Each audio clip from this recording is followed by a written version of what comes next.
Kesedihan Aisyah seperti segenggam kapas yang ditebar. Ia berterbangan bersama angin, tak dapat digenggam kembali, karena ia sudah menyebar, berputar mengikuti laju angin yang membawanya. Seperti itulah fitnah, betapa mengerikannya dampak yang telah dihasilkannya. Pernah terjadi pada diri Aisyah, istri Rasulullah Shallallahu Alaihi Wasallam. Saat itu jiwanya remuk terguncang.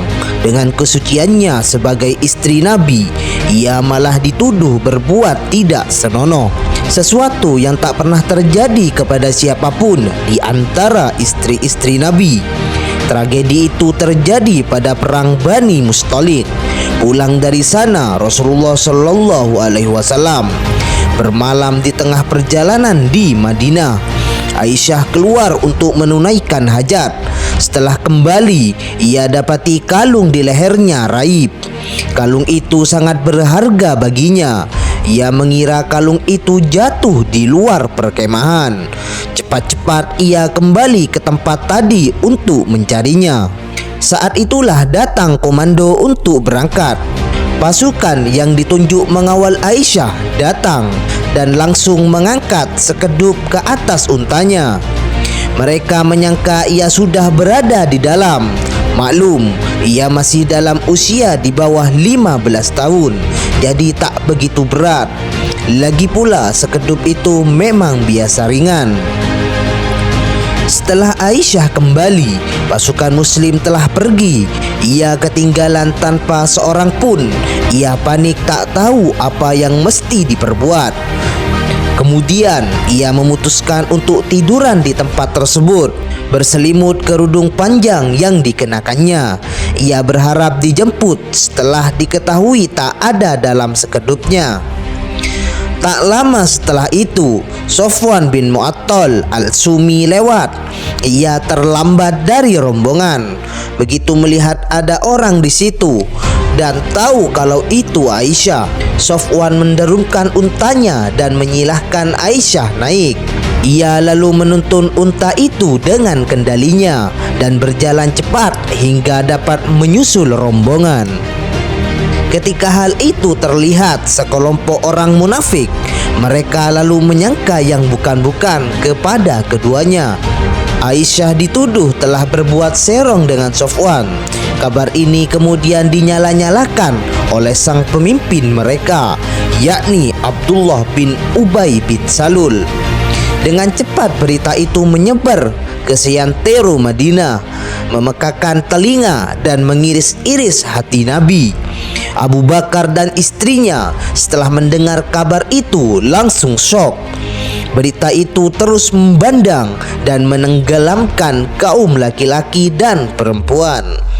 Meski tak seorang pun mempunyai bukti mengenai kebenaran peristiwa tersebut, Nabi terguncang. Sedangkan Aisyah sendiri begitu mendengarkan berita pilu itu, langsung terkapar di ranjang tanpa bisa berbuat apa-apa. Apalagi sejak tiba di Madinah, tempo hari ia sudah mengeluh sakit. Ibunya lalu datang merawatnya. Sikap Nabi jadi berubah dan ini tercium oleh Aisyah. Tetapi beliau mengelak dan menghibur Aisyah agar segera sembuh dan sehat. Kini beliau masuk ke kamarnya. Tak ada senyum. Wajah beliau pun tampak dingin dan tak berseri. Padahal Aisyah tengah berbaring sakit. Hanya satu kalimat yang terucap dari mulut beliau, "Bagaimana penyakitmu?" Itu pun dari jauh dan tanpa ekspresi. Terluka Aisyah oleh sikap dingin Nabi. Ia lalu minta izin pindah ke rumah orang tuanya. Rasulullah mengizinkan dan ia pun pindah ke sana. Ia tak tahu setelah itu apa yang beredar di sudut-sudut kota Madinah. Tak tahu apa yang terjadi di jalan-jalan, di rumah-rumah, di tengah-tengah kaum laki-laki dan perempuan. Tetapi setelah ia sembuh dari sakitnya, apa yang terjadi di sana sampai juga di telinga Aisyah. Ia sedih, sangat terpukul. Dunia terasa sempit, lalu ia kembali jatuh sakit. Ia larut dalam tangisan pilu yang hampir membawa maut.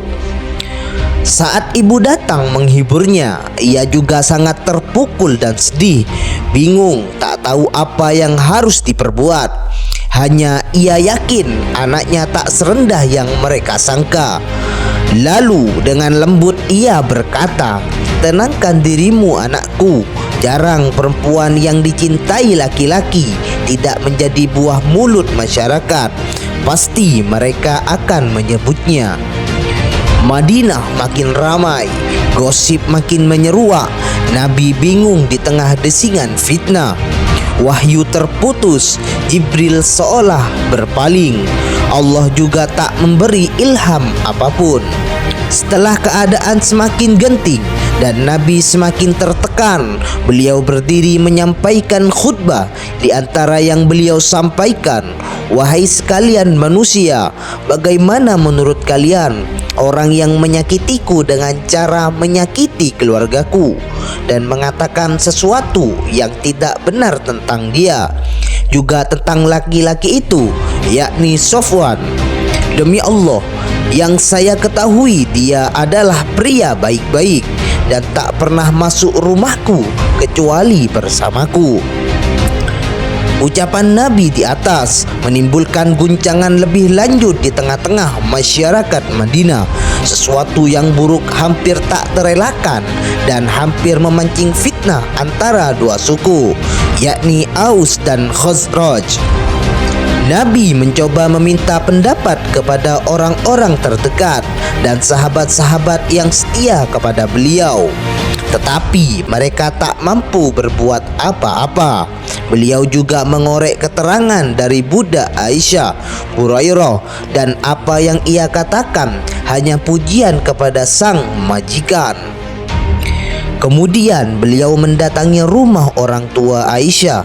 Tiba di sana dengan lantang beliau bersabda, "Wahai Aisyah, kau pasti mendengar apa yang dikatakan orang tentang dirimu. Jika benar kau telah melakukan kejahatan, bertobatlah kepada Allah." Tersentak Aisyah mendengar ucapan keras Nabi. Air matanya tumpah tak tersumbat. Tangisnya getir menyanyat. Sementara bapak ibunya bengong dengan mulut terkunci rapat. Tak tahu apa yang harus mereka katakan. Tetapi dengan air mata tetap bercucuran, Aisyah berucap, "Demi Allah, aku takkan pernah bertobat dengan apa yang baru saja kau ucapkan. Demi Allah, jika aku mengetahui, Allah mengetahui bahwa aku tidak begitu, niscaya kau akan membenarkan. Dan jika aku mengingkari, kau pasti tidak akan percaya.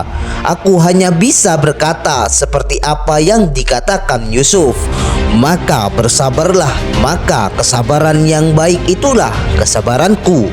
Dan Allah sajalah yang dimohon pertolongannya terhadap apa yang kamu ceritakan." Belum beranjak Nabi dari tempat beliau berdiri, tiba-tiba Jibril turun membawa wahyu. Semua orang yang ada di situ tahu bagaimana perangai Nabi saat dikuasai malaikat. Dari kening beliau mengalir keringat seperti butiran mutiara. Bapak dan ibu Aisyah cemas, jangan-jangan wahyu ini akan menelanjangi perbuatan putrinya. Hampir saja mereka menyelinap kalau saja Aisyah tidak memegangi tangan mereka. Ia sama sekali tidak kelihatan cemas dan gelisah. Begitu Jibril pergi, raut muka Nabi jadi cerah berseri-seri. Beliau mengusap keringat dari wajahnya sembari berkata, "Berbahagialah kau Aisyah, Jibril turun membebaskanmu." Berbinar wajah Abu Bakar, lega hati istrinya. Lalu kepada Aisyah mereka berkata, "Bangun dan berterima kasihlah kepada Rasulullah." Dengan mantap dan percaya diri ia menjawab, "Demi Allah, aku tidak akan berterima kasih kecuali kepada Allah." plong hatinya sirna kesedihannya. Nabi keluar lalu membacakan beberapa ayat Al-Quran kepada orang-orang yang ada di situ. Sesungguhnya orang-orang yang membawa berita bohong itu adalah dari golongan kamu juga. Sesungguhnya orang-orang yang membawa berita bohong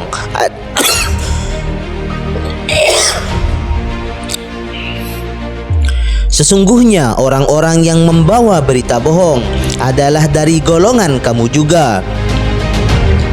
Janganlah kamu kira bahwa berita bohong itu buruk bagi kamu, bahkan ia baik bagimu. Tiap-tiap seseorang dari mereka mendapat balasan dari dosa yang dikerjakannya. Dan siapa di antara mereka yang mengambil bagian yang terbesar dalam penyiaran berita bohong, itu baginya azab yang besar. Mengapa di waktu kamu mendengar berita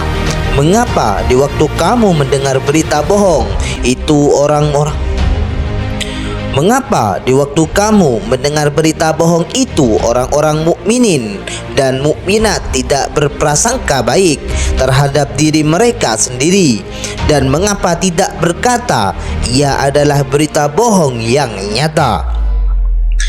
Mengapa orang yang menuduh itu tidak mendatangkan 4 orang saksi atas berita bohong itu? Karena mereka tidak mendatangkan saksi-saksi, maka mereka itulah orang-orang yang dusta di sisi Allah. Sekiranya tidak ada karunia Allah dan rahmatnya kepada kalian semua di dunia, baik itu di akhirat, niscaya kamu ditimpa azab yang besar. Niscaya kamu ditimpa azab yang besar lantaran pembicaraanmu tentang berita bohong itu. Ingatlah waktu kamu menerima berita bohong dari mulut ke mulut, dan kamu katakan dengan mulutmu apa yang tidak kamu ketahui sedikit pun, dan kamu menganggapnya suatu yang ringan saja, padahal di sisi Allah adalah besar. Dan mengapa kamu tidak berkata ketika mendengar berita bohong itu, sekali-kali tidaklah pantas bagi kita memperkatakan ini, Maha suci Engkau ya Tuhan kami, ini adalah kebohongan yang besar. Allah memperingatkan kamu agar jangan kembali berbuat seperti itu selama-lamanya jika kamu orang-orang yang beriman. Nabi memanggil Misah bin Utsasa, Hisam bin Sabit, dan Hamnah bin Jahsy. Ketiganya dihukum 80 kali pukulan karena telah menuduh Aisyah selingkuh. Akhirnya fitnah berakhir.